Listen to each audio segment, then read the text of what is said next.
Bueno, buenas tardes. Hoy estamos en la clase de conservación y preservación de colecciones museísticas.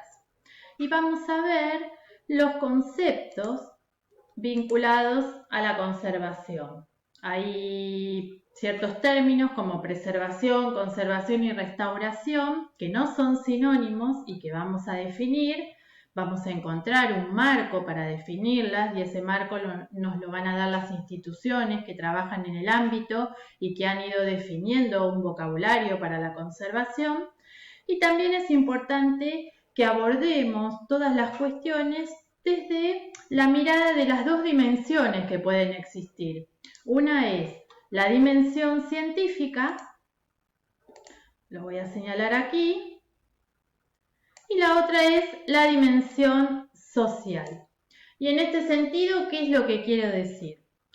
La dimensión científica aborda todo lo que tiene que ver con metodologías, estrategias, diagnósticos que nos permitan saber justamente desde la mirada de las ciencias cómo sobrellevar la conservación del patrimonio.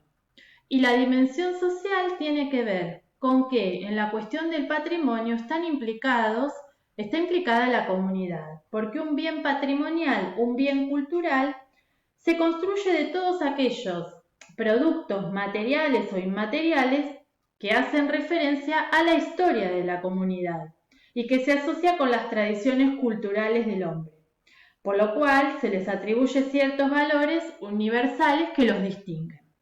Entonces, en estas dos dimensiones, creo que también hay que considerar algo más, que es la responsabilidad compartida desde el ámbito científico y desde la comunidad para poder conservar los bienes que se consideran patrimoniales. Ya lo decía allá por 1982 para una publicación de la UNESCO, Paul Perrot, un conservador. Él decía, reflejando la opinión cada vez más importante de conservadores, convencidos de que una institución, llámese museo, puede ser un parque nacional, no puede servir correctamente a la sociedad contemporánea si no administra de modo conveniente las riquezas heredadas del pasado y que deban ser transmitidas a las generaciones futuras. Pero aquí, ¿qué nos llama la atención? Hay un término que es administra. Administra. ¿Qué quiere decir administrar de modo conveniente? Bueno, cuando administramos bienes culturales, hay distintos procedimientos, etapas, métodos que tienen que ver con el registro del bien, el diagnóstico del estado permanente, la investigación, la producción de información y contenido con respecto a ese bien patrimonial, la guarda, que esto ya tiene que ver más con la parte física, lo anterior tiene que ver más con lo intelectual, la comunicación o difusión de ese bien patrimonial, para que pueda ser conocido por la comunidad.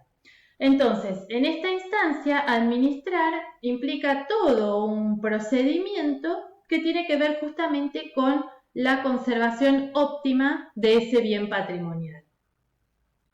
En esta cuestión a mí me gusta siempre hacer hincapié en nosotros, preguntarnos para qué administramos los bienes. Bueno, sobre la base de una pirámide podemos tener que hay un control intelectual, hay un control físico de estos bienes culturales, hay un buen almacenamiento, debería haber un buen almacenamiento analógico y digital en estos tiempos. ¿Para qué? Para llegar a lo definitivo, que es el fin que perseguimos, que sea accesible y transmitido para las generaciones futuras. Entonces, si no pasamos por todos esos estamentos de lo que es el control físico, intelectual, el correcto almacenamiento, nunca va a ser posible un buen acceso o transmisión de ese patrimonio. Así como nombramos a Paul Perrot, siempre me gusta hacer hincapié en otra figura muy ligada, padre casi de la conservación, que es Gael de Guillén.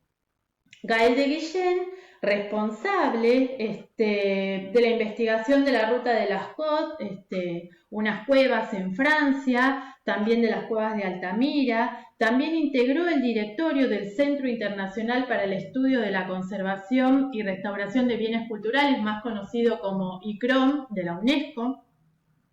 Bueno, Gael, en su trabajo con el arte rupestre y estos estudios ligados a lo que es emplazamientos arqueológicos e históricos, él realizó la investigación de estas cuevas, que como decimos de Francia, que habían sido descubiertas allá por 1940 casi de una manera accidental por 4 adolescentes que estaban buscando a un perro perdido y que lo encuentran ingresando en un hueco provocado por la caída de un árbol, a una cueva o una ruta que se le facilita en el hueco que había generado la caída de un árbol. Bueno, cuando logran entrar, ahí, no es que era un hueco simplemente, sino que había pinturas rupestres en esas cuevas. Agrandando el hueco, llegan a esas pinturas. Después, a posteriori, hay todo un tiempo en donde se descubren estas cuevas, se investigan y tras la Segunda Guerra Mundial se decide una apertura al público de estas cuevas para que las puedan conocer. ¿Qué es lo que ocurrió? Iban alrededor de 1.200 visitantes por día. Yo les pregunto, ¿ustedes creen que con una visita de 1.200 personas por día, por más de que no toquen nada cuando ingresen, puede generar un daño en ese bien patrimonial? Pues sí, el dióxido de carbono recibido dañó esas cuevas y en 1963 se decidió cerrar hasta que pudieron ser restauradas. Aquí ya tenemos una cueva que había sido dañada en un principio por el contacto permanente con público visitante y que tuvo que ser restaurada. Entonces, aquí se hizo una buena conservación en su momento y probablemente hay que indagar, porque al hacer una apertura masiva de público en un bien tan antiguo, que había permanecido cerrado justamente durante muchísimos años a la visita del público y que después reciba un impacto tan abrupto, sufrió deterioros y esto obligó a restaurarlo. Lo mismo ocurrió en su momento con las cuevas de Altamira, que también fueron investigadas por Gael, que es un especialista en el tema. Estas cuevas de Cantabria, España, fueron descubiertas en 1868. En 1910, debido a la importancia de las mismas, se decidió dar inicio a una junta de conservación y defensa de las cuevas. En el 17 se hizo una apertura con guías para que pudieran visitarlos y en el 24 es declarada Monumento Histórico Artístico.